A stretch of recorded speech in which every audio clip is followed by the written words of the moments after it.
Shalom saudara, terima kasih Bapak Waspada dan teman-teman, Tuhan berkati. Sekali lagi shalom. Puji Tuhan, senang sekali bertemu dengan Bapak Ibu Saudara, ya karena menaati pemerintah, ibadah kita jadi ada jarak dan kemudian seperti biasa kita usahakan 1 jam selesai. Nah, hari ini saya mau sharing adalah bagaimana hidup kita membawa pengaruh baik.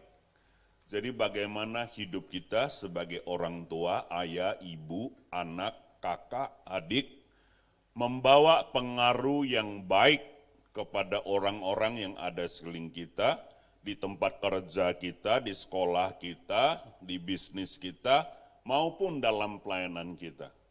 Karena apa yang kita pikir, yang kita percayai dan fahami itu mempengaruhi tindakan kita, dan tindakan kita akan mempengaruhi orang-orang yang ada di sekeliling kita. Kalau gitu ada yang tanya, Pak bagaimana kalau saya oke, yang lain negatif? Nah saudara, mulai dari kita, karena dalam diri kita ada benih firman, ada kuasa Roh Kudus, kita mampu menjadi, saudara, termostat. Jadi antara termostat sama termometer apa bedanya? Kalau termometer kan ngukur suhu ruangan, ngukur suhu ini. Pokoknya ruangan yang berapa dia ukur, selesai. Kalau termostat itu dia, misalnya kita mau dia 24, kayak AC itu ada termostatnya. Begitu panas dia akan jalan sampai 24. Termostat itu mempengaruhi lingkungan dan ruangannya. Jadi sebagai orang percaya kita disuruh jadi terang dan garam. Saya kenapa terpikir gitu? Karena saya lihat konco lama saya, saudara, satu keluarga, ya. Dulu Bapak Abu itu di pabrik saya, pabrik es, kami kerjaannya nengok, lihat suhu, saudara. Jadi suhunya kalau sekian esnya beku. Nah, itu pakai termometer. Terus tapi kita semua adalah termostatnya Tuhan. Ya. Mari kita lihat firman Tuhan. Cerita ini klasik tapi sangat menarik. Bilangan 13, di mana waktu itu Tuhan ingin membawa bangsa Israel masuk ke tanah perjanjian. Kisah ini Bapak Ibu semua sudah paham. Dia Musa mengutus berapa pengintai? 12 pengintai. Kemudian 10-nya kasih kabar yang tidak baik, yang 2 kasih kabar yang baik. Tempat yang diintai sama, situasinya sama, kondisinya sama. Apa yang membedakan 2 orang ini sama 10 orang? Cara pandang. Jadi bagaimana membawa pengaruh yang baik, saudara mesti miliki cara pandang seperti Tuhan. Agak berat kedengarannya, tapi saya mau teguhkan saudara bisa, karena engkau adalah anak Allah. Anak akan sama dengan bapaknya.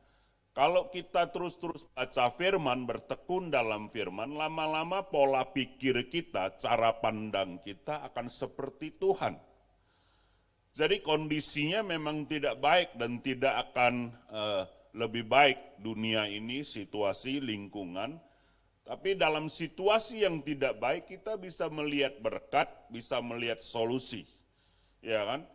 Karena semuanya pasti ada positif dan negatif. Di tengah-tengah masalah pasti ada berkat, di tengah-tengah krisis pasti ada peluang. Bagaimana kita bisa melihat itu? Nah, saudara mesti melatih diri berpikir, memandang seperti Tuhan. Mari kita lihat firman Tuhannya, mulai mungkin dari ayat yang ke-24 ya, atau 25 bolehlah. Bilangan 13, kita belajar. Hari ini saya ingin ajak Bapak Ibu Saudara ekspositori ya. Tempat itu dinamai orang lembah Eskol karena tandan buah anggur yang dipotong orang Israel di sana.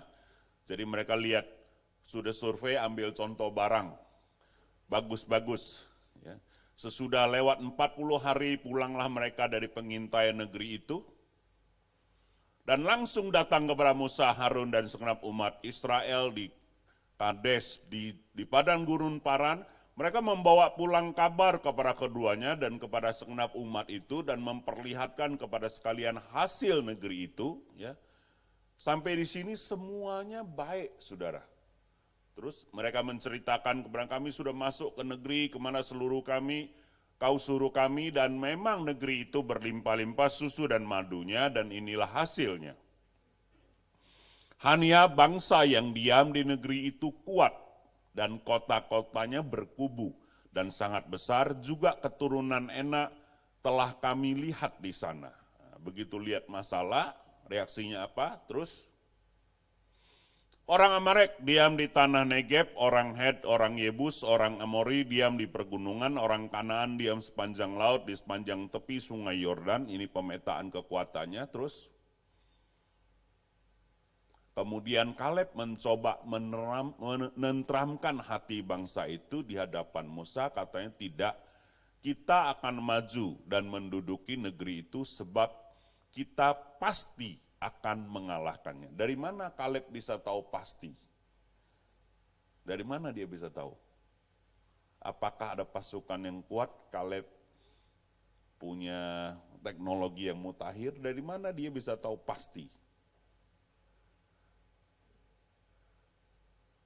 Ada yang bisa, dari mana dia bisa tahu pasti? Kadang-kadang ada masalah, saudara, persoalan dalam hidup kita, pekerjaan kita, bisnis kita.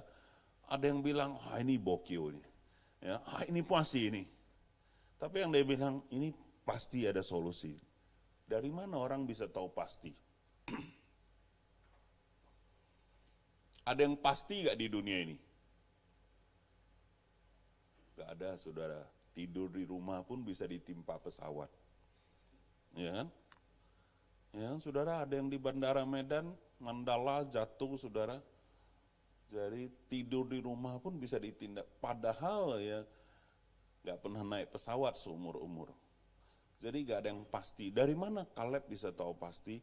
Menurut saya yang pertama, saudara, dia pegang janji Tuhan. Tuhan sudah janji sama mereka akan bawa mereka masuk tanah Kanaan. Jadi bagaimana caranya Kaleb gak tahu. Tapi pasti masuk. Sama seperti saya dan saudara, Tuhan sudah janji akan mengarahkan kita, membawa kita kepada visinya, memberkati kita. Kita pasti seperti itu. Anak-anak kita, keturunan orang percaya akan diberkati di bumi, itu pasti. Jadi Bapak Ibu, bagaimana bisa mempengaruhi dengan pengaruh baik? Pegang dulu janji Tuhan dalam hidup kita terhadap orang percaya. Itu sebabnya orang percaya mesti banyak baca Alkitab. Usahakan baca berurut dari Kejadian sampai Wahyu. Kalau setahun nggak selesai 2 tahun, kalau nggak 3 tahun. 1 hari 1 pasal, 2 tahun pasti beres. Itu mesti diperjuangkan, diulang lagi, supaya kita paham. Kalau kita tersesat, misalnya mau ke Mersam kemana, tersesat, kita pasti sampai ini. Ya, nanti malam. Kenapa? Ada yang tahu jalan, ada yang pernah mengingat. Kalau enggak, bingung, tidak ada kepastian. Nah, Bapak Ibu, kalau kita mau bawa pengaruh baik, kita mesti pahami. Pak, aku enggak sekolah Alkitab, aku enggak tahu firman, enggak usah sekolah Alkitab. 1 hari baca 10 ayat, 1 tahun sudah ada 3.600 ayat. 5 tahun jadi orang Kristen sudah aman sekali. Jadi pertama janji, kedua pengalaman Kaleb dengan Tuhan. Dia kan sudah ikut, Yosua ini sudah ikut juga, saudara, punya banyak pengalaman dengan Tuhan. Kita mesti latih pengalaman kita sehingga kita tahu pola Bapak kita bekerja. Ya. Saya percaya sama papa saya, karena dari kecil saya punya banyak pengalaman kerja sama dia. Saya tahu kira-kira habis ini. Jadi Bapak Ibu, kita mesti memahami, punya pengalaman, punya cara pandang itu datangnya dari janji Tuhan. Ya. Jadi kita lanjutkan, coba lihat. Tetapi orang-orang yang pergi ke sana bersama dengan dia berkata, kita tidak dapat maju menyerang bangsa itu karena mereka lebih kuat daripada kita. Nah, ini pola pandang 10 orang yang berbeda. Ya, wah ini bokil ini, gak bisa katanya. Ya kan? Juga mereka menyampaikan kepada orang Israel kabar busuk tentang negeri yang diintai mereka dengan berkata, negeri yang telah kami lalui untuk diintai adalah suatu negeri yang memakan penduduknya. Ya. Ini entah iya entah tidak, Alkitab tidak menulis mereka lihat penduduk itu makan orang, ya. Tapi dia ngomong, dan semua orang yang kami lihat di sana adalah orang-orang yang tinggi-tinggi perawakannya. Katakanlah dia makan orang, tapi kan Tuhan punya kuasa. Bukti selanjutnya orang Israel sampai ke tanah perjanjian. Tapi yang ngomong ini, yang ngomong-ngomong busuk ini satu pun gak sampai ke semua keluarga gak sampai. Kenapa saudara? Karena pandangan kita, pernyataan busuk kita, itu mempengaruhi seisi rumah kita dan orang-orang di sekeliling kita. Jadi hati-hati saudara ketika mengeluarkan pernyataan, pandangan, apalagi yang bersifat menentang kehendak Tuhan. Jadi Pak gimana Chan? Jangan panik saudara. Makanya semua yang baik, semua yang mulia, patut didengar, ya itu diperkatakan, dibaca dan dipikirkan. Jangan nonton drama Korea terus. Kok drama Korea tuh ujung-ujung selingkuh, kalau nggak selingkuh nggak seru dia, ya kan saudara? Jadi Bapak Ibu bukan nggak boleh nonton, nggak boleh nyanyi lagu dunia, cuman apa yang kita serap itu lama-lama mempengaruhi perkataan dan tindakan kita. Bapak Ibu setuju? Jadi yang nggak penting itu nggak usah dilihat. Jangan habis waktu di situ. Baca Alkitab bosan Pak, sama. Saudara bosan, saudara pikir saya nggak bosan. Saya pendeta mesti belajar, lihat ini, ujian lagi. Tapi kalau dilatih lama-lama, firman menjadi kekuatan. Mesti dipaksa. Saudara tanya atlet tiap hari berenang 6 jam. Atlet itu yang berenang, ya, zaman saya Evira Rosana Sution, bosan nggak? Bosan lah sampai kulitnya gosong. Tapi kalau dia gak bertekun, bagaimana dia ada hasil yang baik. Jadi saudara soal baca Alkitab bukan bosan gak bosan, suka gak suka. Itu mesti dilatih. Bertekun terus menerus sampai jadi kebiasaan. Makan nasi terus tiap pagi, 20 tahun bosan gak? Bosan, tapi makan. Ya kan? Pokoknya mau digoreng, mau dikukus atau siang, coba ditaruh di luar negeri, saya ditaruh di luar negeri 2 minggu gak kena nasi, rasanya aneh. Nah, jadi Bapak Ibu soal firman itu ya, ngerti tidak ngerti, bosan tidak bosan kita makan. Lama-lama jadi terbiasa dan tergantung kepada firman. Dan firman hidup di hati dan pikiran kita. Itu yang membuat cara pandang kita bisa selaras dengan Tuhan. Jadi tidak ada yang instan saudara. Kita mesti latih. Pak, ini sudah tua Pak, bagaimana? Jangan khawatir, Tuhan punya cara, percepatan, kemurahan. Kan bukan oleh perbuatan kita, kan ada kasih karunia orang percaya ini, ya kan saudara? Jadi asal kita ada niat, mau lakukan, selebihnya serahkan kepada kasih karunia. Ulangi, kasih karunia. Sekali lagi, kasih karunia.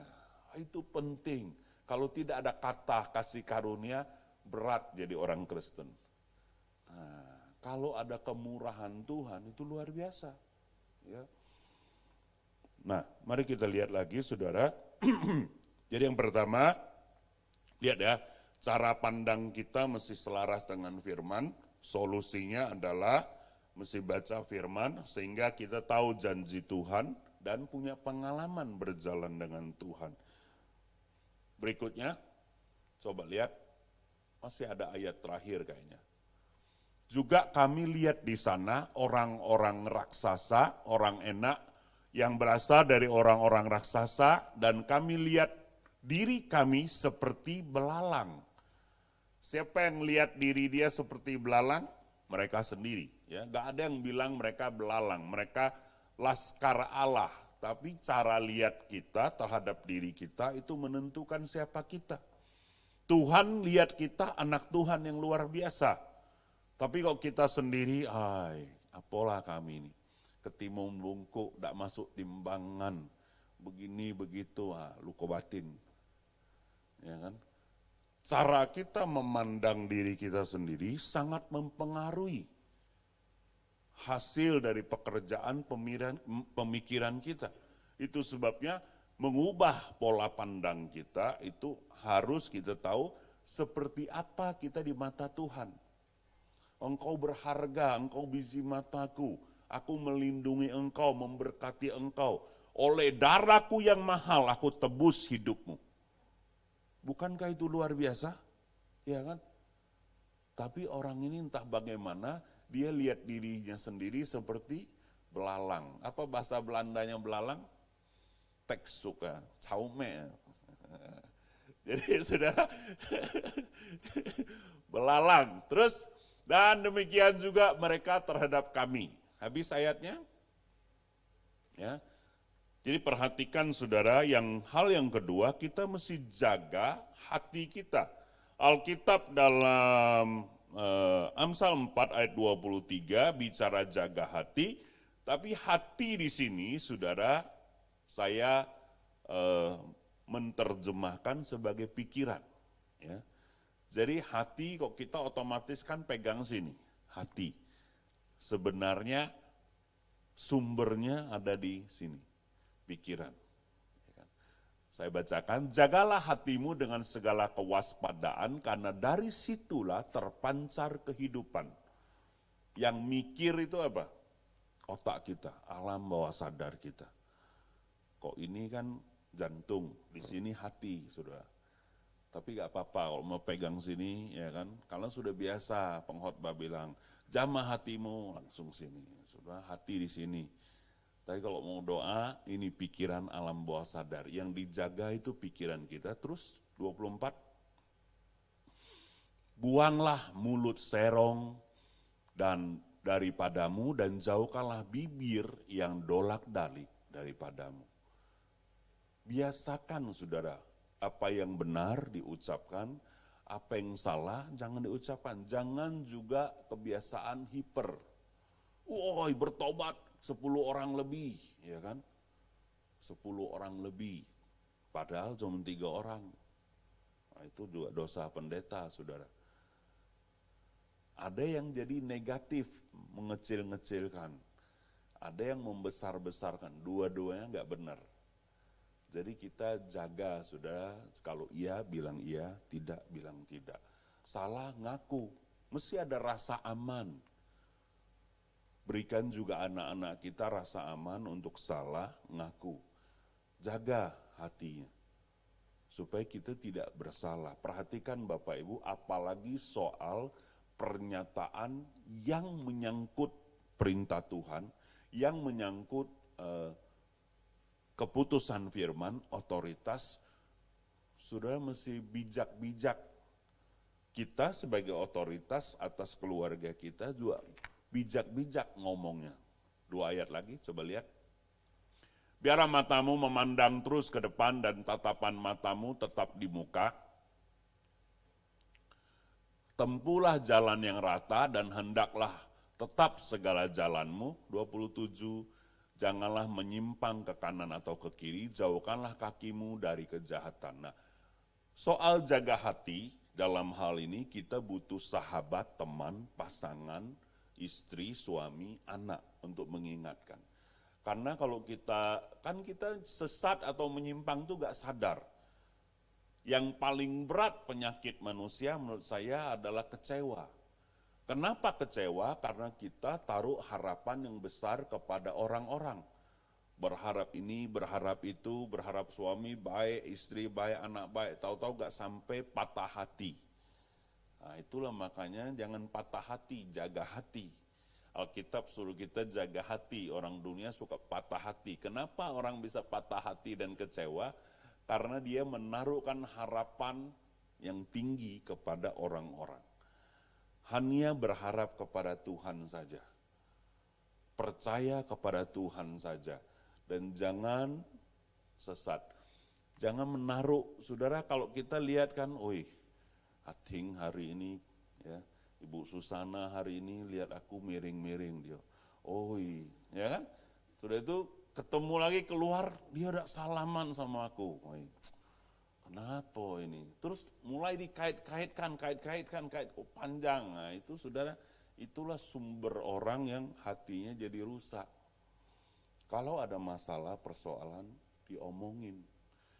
Nah, persoalannya kita tidak biasa ngomong terbuka. Mari saudara, saya mau dorong saudara, ya, terutama ibu-ibu dan bapak-bapak suami istri. Kalau ada masalah, ngobrol, jangan emosi. Saya dulu suka terpancing kok istri saya salah ngomong. Menurut saya dia salah ngomong, tapi menurut dia itu perasaannya.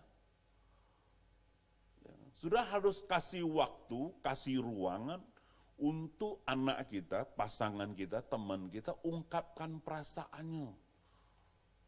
Aku merasa kau ini tidak punya hati sama aku. Tidak. Itu kan dia rasa, kita belum tentu.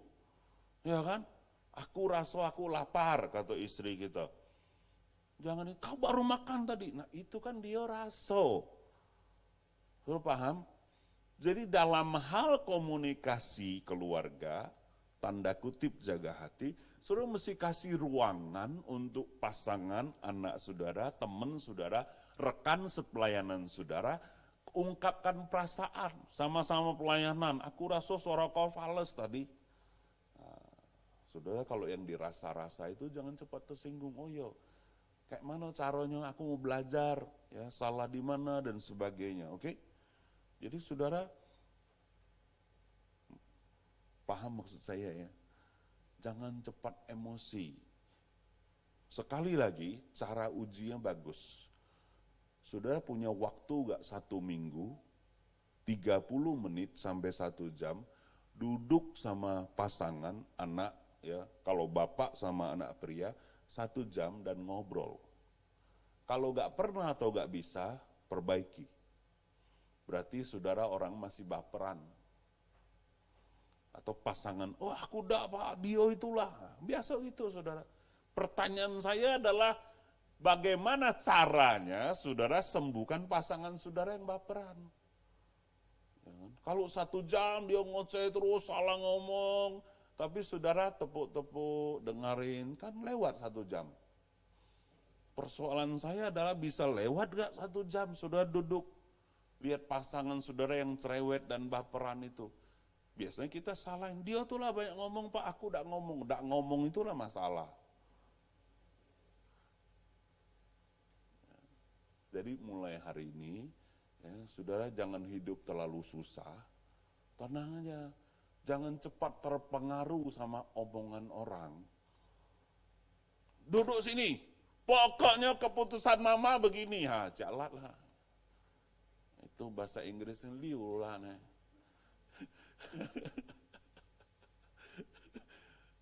Jaga hati saudara, ya, pengaruhi, tenangkan, lihat Yosua dan Kaleb.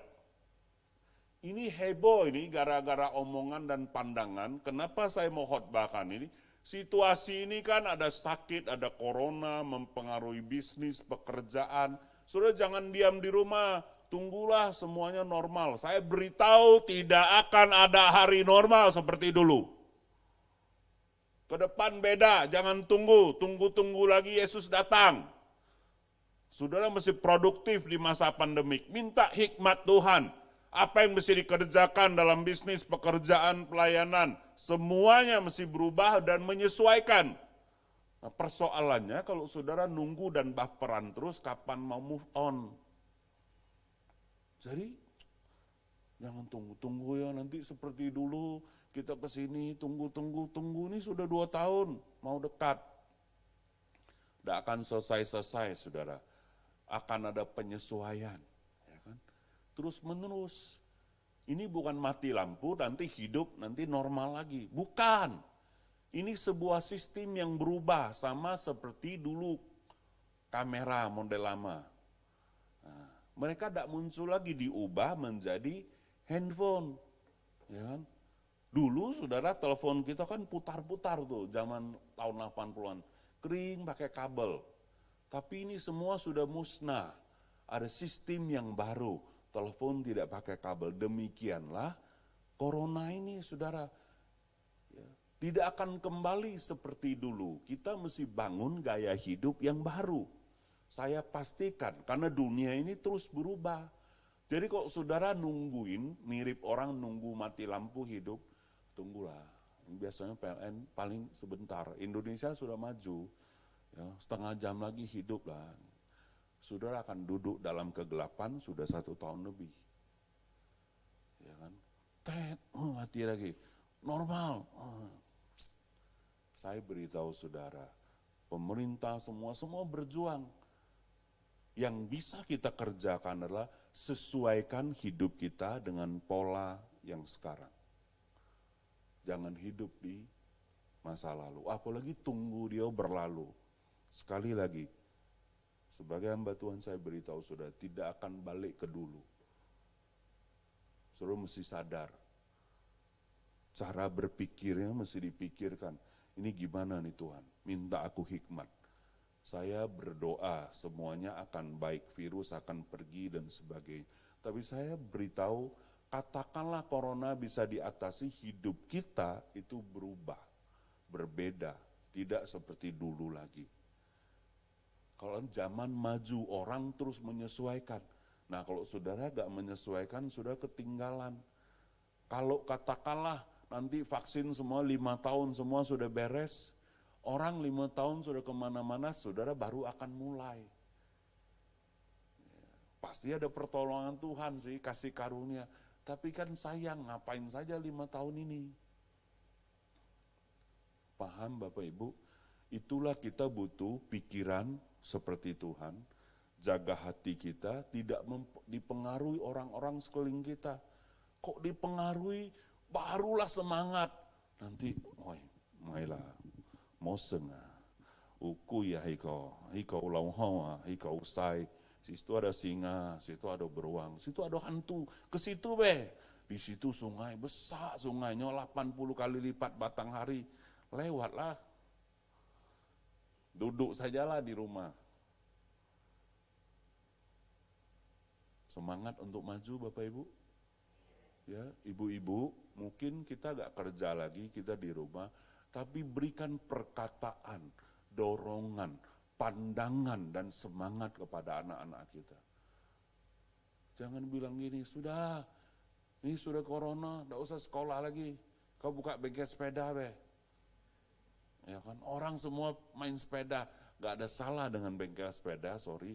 Maksud saya adalah, ibu-ibu, bapak-bapak, apa yang kau ucapkan di rumah sehari-hari mempengaruhi anak-anakmu.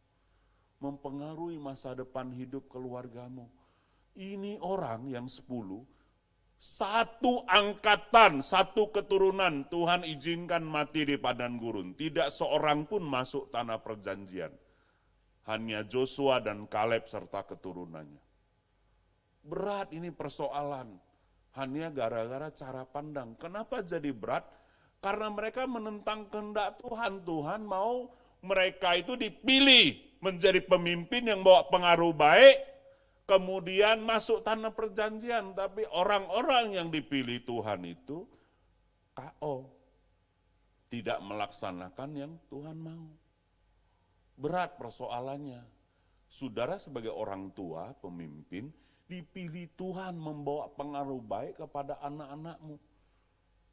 Nah akibat daripada engkau tidak bawa pengaruh baik, engkau dan keturunanmu mendapatkan hal-hal yang tidak baik. Itu bukan rancangan Tuhan dan bukan kehendak Tuhan. Kan akibat dari ulah kita sendiri. Dengarkan baik firman Tuhan hari ini. Ini penting saudara, untuk 5-10 tahun engkau dan keturunanmu. Coba lihat bilangan 14 kelanjutannya, kita lihat dampaknya saudara. Akibat dari gosip ini tadi, ya. Wah, kita seperti belalang. Coba lihat pasal berikutnya ya. Tadi habis yang 13, ini 14 ya. Lalu segenap umat itu mengeluarkan suara nyaring dan bangsa itu menangis pada malam itu. Nah, kan heboh kan? Mati lah gitu. Aduh, itu satu bangsa. Terus bersungut-sungutlah, ya kan? Itu kalau orang Teochew bilang niam niambok, terus sudah hati-hati, stop. Sambil kerja kalau kita gini terus, waduh. Bersungut-sungutlah semua orang Israel kepada Musa, Harun dan segenap umat itu berkata kepada mereka, sekiranya kami mati di tanah Mesir atau di padan gurun ini. Wah, ini saudara, ya. Padahal disuruh mati tidak mau, tapi mulai saudara terus. Mengapakah Tuhan? Nah, ini lama-lama salahin Tuhan nih. Membawa kami ke negeri ini, inilah dosanya di sini. Supaya kami tewas oleh padan. Dan istri serta anak-anak kami menjadi tawanan. Bukankah lebih baik kami pulang ke Mesir? Di sinilah ini. Kalau tidak tahu hal jangan basi ngomong. Kalau lagi emosi jangan basi ngomong juga. Kalau lagi down juga jangan basi ngomong. Jadi gimana Pak? Lagu pujian, kalau enggak bahasa roh. Titik. Kan lama-lama dia salahin ini, salahin itu, salahin Tuhan. Tuhan tidak adil. Hebatnya. Tapi persoalannya besar. Dan mereka berkata seorang kepada yang lain, baiklah kita mengangkat seorang pemimpin lalu pulang ke Mesir. Nah, ini mulai kudeta saudara. Musa kan ditetapkan Tuhan. Ini respon berlebihan. Biasa bangsa ada masalah, orang mulai salahin presiden, salahin apa. Nggak usah, kita doakan saja orang Kristen tidak dipanggil untuk berontak kepada pemimpin, kepada negara. Jangan ikut-ikutan, saudara. Itu Tuhan yang izinkan. Jangankan presiden, RT kita bisa jadi RT pun seizin Tuhan. Kalau nggak seizin Tuhan, dia nggak akan jadi RT. Lalu siapa kita? Kita menyalah-nyalahkan mereka. Pak, mereka korupsi dan sebagainya, ada jalurnya. Ya. Tidak pakai cara berontak atau sebarkan gosip. Gak benar itu. Terus, lalu sujudlah Musa dan Harun di depan mata seluruh jemaat Israel yang berkumpul. Untunglah pemimpinnya ini baik. Karena Tuhan mau musnahkan habis. Waktu itu juga. Ya. Coba lihat, masih ada waktu dikit lah.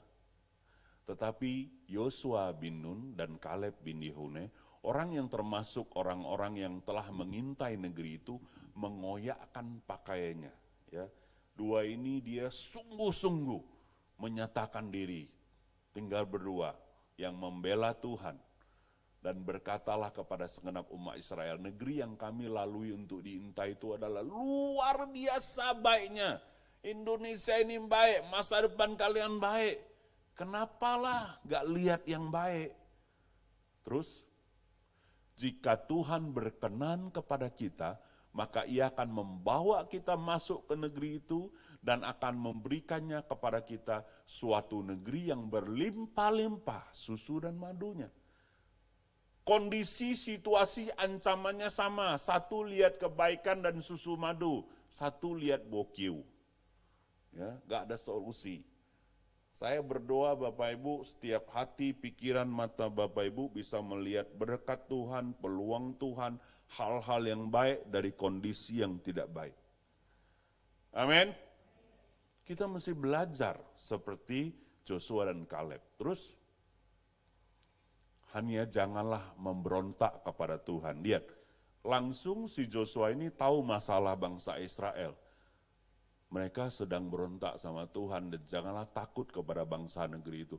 Sebab mereka akan kita telan habis. Yang melindungi mereka sudah meninggalkan mereka. Sedang Tuhan menyertai kita. Janganlah takut kepada mereka. Luar biasa kan saudara? Yang melindungi kita ini Tuhan. Tapi bukan maksud saya dilindungi Tuhan, saudara gak pakai masker, gak cuci tangan. Nah itu tidak baik. Itu mencobai Tuhan. Semua protokol kesehatan harus kita jalani. Tapi jangan hidup dalam ketakutan. Karena yang melindungi kita adalah Tuhan. Amin, saudara. Saya mau saudara keluar dari ibadah ini semangat. Kemudian berpikir, berdoa, kerjakan apa yang bisa dikerjakan. Jangan berjuang terlalu keras, tanda kutip, ya. Karena apa yang bisa saudara kerjakan, kerjakan saja. Jangan paksa lembur sampai jam 3 pagi terus, nanti sakit. Waktunya tidur, selebihnya ada kasih karunia. Ada apa? Kasih karunia. Percayakan kepada Tuhan. Tuhan akan urus dan berkati. Yang penting saudara kerjakan apa yang saudara bisa kerjakan. Ya, ya ini seru sekali, tapi waktunya mau habis. Dikit lagi lah kita lihat ya. Oke. Lalu segenap umat itu mengancam hendak melontari kedua orang itu dengan batu. Lihat, apalah yang mereka pikirkan. Lalu utusan Tuhan kasih berita baik, mereka mau bunuh, tapi tampaklah kemuliaan Tuhan di kemah pertemuan kepada semua orang Israel. Akhirnya Tuhan turun tangan dari surga. Ini salah satu peristiwa yang Tuhan tidak tahan lagi, langsung datang. Saya berdoa supaya saudara tidak alami murka Tuhan yang seperti itu. Karena ada orang tuh, tangan Tuhan sendiri yang lawan dia. Saudara kenal Tuhan, Tuhan sayang saudara, saudara anak Tuhan. Jadi bijak-bijaklah dalam berpikir, berkata-kata, dan bertindak. Sebenarnya kita ini kalau kuai-kuai, taat-taat saja, luar biasa hidup kita. Amin saudara. Jangan pergi buat masalah. Terus, lihat ayat 11. Tuhan berfirman kepada Musa, berapa lama lagi bangsa ini menista aku? Berapa lama lagi mereka tidak mau percaya kepadaku? Sekalipun sudah ada segala tanda mujizat yang kulakukan di tengah-tengah mereka. Terus, aku akan memukul mereka dengan penyakit sampar dan melenyapkan mereka. Tapi engkau akan kubuat menjadi bangsa yang lebih besar dan lebih kuat daripada mereka. Hebatnya Tuhan mau marah, izin Musa dulu. Untunglah Musa ini orang baik. Tuhan jangan Tuhan. Aku udah mau besar, yang penting mereka selamat. Nah, posisi kita saudara sebagai orang tua, mesti ingatkan anak kita. Persoalan baju boleh pilih, makanan boleh pilih. Paling kalau salah pilih kolesterol. Persoalan takut akan Tuhan gak ada pilihan. Pergi ke neraka perginya. Saya beritahu saudara, neraka itu nyata. Neraka itu ulatnya tidak pernah mati, apinya tidak pernah padam. Ada pintu masuk, gak ada pintu keluar. Jadi jangan bilang, biarlah nanti anak-anak pilih sendiri. Ya, kepercayaan tidak bisa dipaksa. Iya, tapi kalau saudara salah percaya, saudara tidak masuk surga. Ini persoalan sangat prinsip. Yang lain-lain boleh pilih. Soal iman kepada Tuhan gak ada pilihan. Mesti didoakan, diberitahu, diberitakan sampai dia percaya Yesus. Untunglah kita percaya Yesus tidak lagi ditimpa semua murka Allah.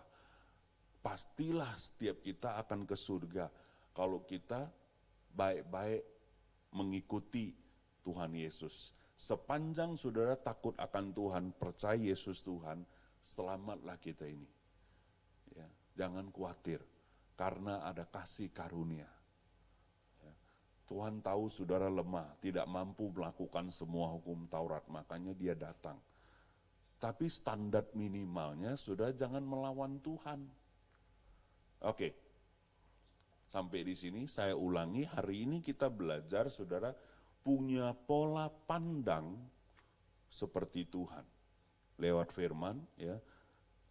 Jangan sebarkan ketakutan, sebarkan saudara iman, kemudian melangkah dengan bijak. Hal yang kedua, jaga hati saudara. Kalau ada orang yang berkata tidak baik, melukai saudara, bertindak tidak baik, jaga hati saudara. Jauhkan pikiran, hati, mata saudara dari tontonan, perkataan, lingkungan yang mencemarkan saudara.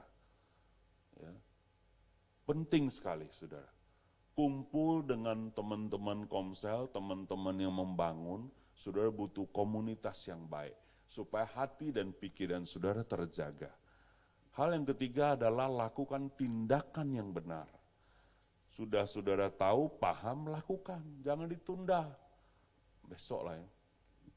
Saya ketemu banyak hamba Tuhan, paham firman, ngerti semua, jago hatinya bagus, tindakannya tidak ada. Kenapa? Malas. Jangan malas jadi orang percaya, saudara. Tunggu sebentar lagi, lipat tangan sebentar lagi, duduk sebentar lagi. Sudah jam 11, makan katanya. Habis makan tidak kerja, ngopi dulu, baca dulu koran sebentar. Oke, ya sampai sini saja saya percaya dari wajah dan mata saudara, saudara paham firman Tuhan dan diberkati. Saya senang bisa berbagi, ya kita selesaikan dalam tempo 1 jam. Tuhan memberkati saudara, mari kita berdoa. Bapak terima kasih. Kami bersyukur hari ini kami dengar firman. Tuhan tolong kami, supaya kami berpikir seperti Tuhan berpikir.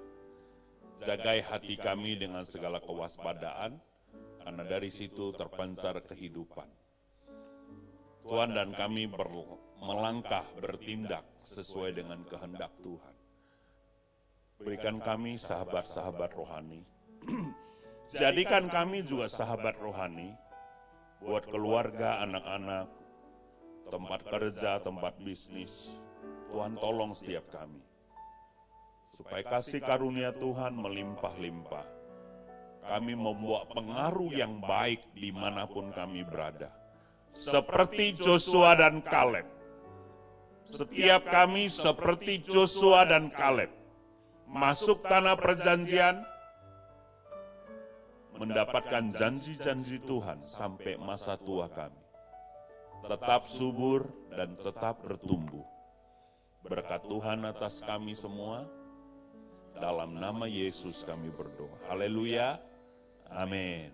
Puji Tuhan, Tuhan berkati. Saya hari ini disuruh selesaikan semua tugas. Gak usah naik turun katanya. Jadi ada pengumuman. Kalau ada pengumuman, kita dengarkan pengumuman.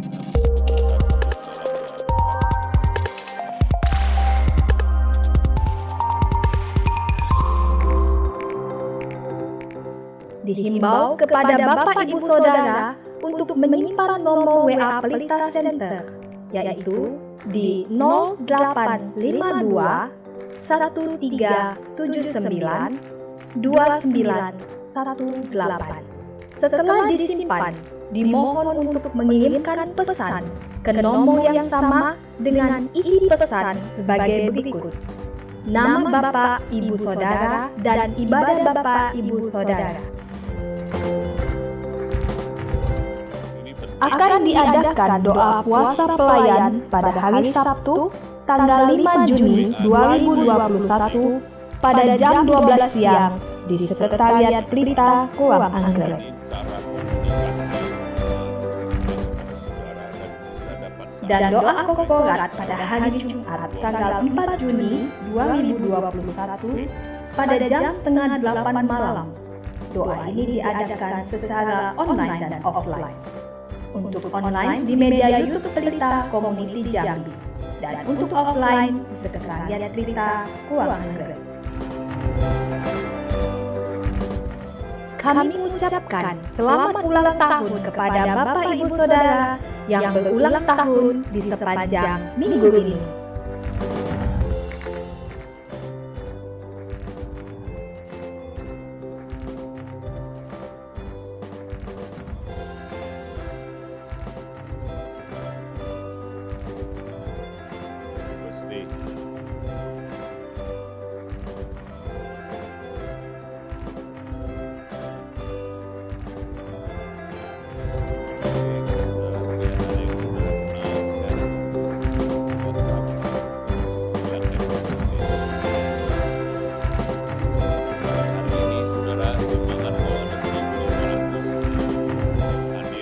Selamat beribadah, Tuhan Yesus memberkati.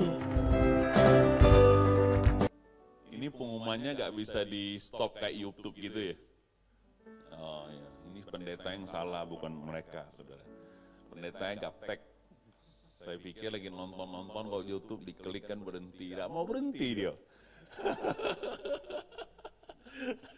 Oke, jadi saudara bersyukur sekali lagi ya, nomor WhatsApp kalau saudara belum dapat ya, foto tadi, coba tampilin nomornya aja supaya jemaat bisa foto.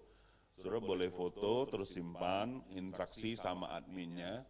Karena ini salah satu cara untuk saudara dapat saat teduh online setiap hari, 2 menit. Kemudian ada info-info apa, karena hari-hari ini saudara orang jarang ketemu, jadi mesti gunakan media. Saya dorong, harusnya secara data kita ada Berita Kuang Anggrek 5 Juni 2, yaitu di 0852 1379 29. 10% ama-ama, 10% lagi mungkin luar kota atau apa, tapi yang sisanya kemana? Ini mesti dibantu. 18. Setelah disimpan, dimohon untuk mengirim Videonya kepanjangan atau apa, beritahu teman-teman media atau pemimpin penatua saudara supaya kita bisa perbaiki sesuai dengan kebutuhan. Ya, oke. Belum berhasil, ya. Media lain kali mesti standby-kan info yang bisa difoto. Oke, dengan demikian nggak apa-apa kalau nanti butuh, minta sama Yulven, kita akhiri ibadah kita. Ada lagi Ibu Ros? Ada yang saya lupa? Hari ini Pak Heri, Pak Hengki dan tim mereka ke bawah. Saya, oh ya, adakah Bapak Ibu yang baru pertama kali hadir di tengah-tengah kita kecuali Aling dan keluarga, ya itu ya siap. Puji Tuhan saudara, ya Aling ini waktu saya dan Yuli nikah, dia jadi pengapit mempelai wanita. Hari ini mereka datang karena adiknya mau dibaptis. Puji Tuhan. Ada lagi yang lain? Gak ada? Ya. Oke, gak apa-apa. Saya tidak tahu apakah minggu depan yang dibawa digabung, Bu Heri. Digabung ya. Jadi minggu depan ibadah di bawah digabung, jadi kursinya mungkin bisa susun sampai sini. Karena memang sejak corona ini ibadah kita jadi 8 kali kalau nggak salah 1 minggu. Ada tim-tim yang capek juga. Jadi yang bisa digabung, yang nggak bisa digabung ya nggak apa-apa, terusin ya. Karena satu dan lain hal, ruangan juga nggak cukup pakai.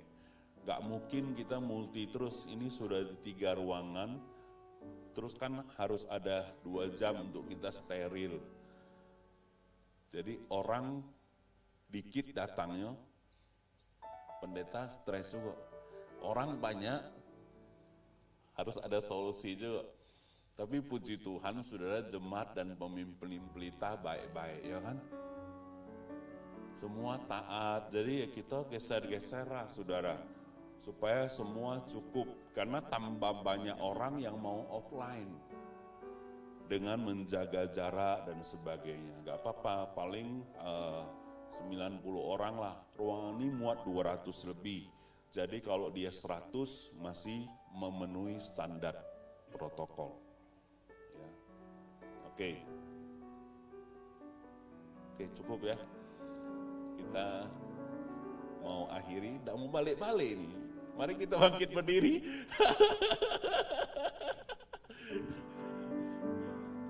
Haleluya. Bapak, kami bersyukur untuk hari yang indah ini. Kami terima firman-Mu, kami beribadah, kami berdoa, Tuhan menyertai kami, Tuhan memberkati kami, dan setiap ibadah, setiap ruangan, Tuhan liputi dengan damai sejahtera dan kuasa Tuhan memenuhi setiap kami. Sebentar kami pulang, kami angkat hati, tangan kami. Jemaat yang Tuhan kasihi, terimalah berkat yang besar daripada Allah Bapa, cinta kasih dari Tuhan kita Yesus Kristus, persekutuan yang akrab dan manis dengan arah Roh Kudus menyertai kita dari sekarang sampai selama-lamanya. Yang terima dan percaya sama-sama katakan, amin. Selamat hari Minggu, Tuhan berkati.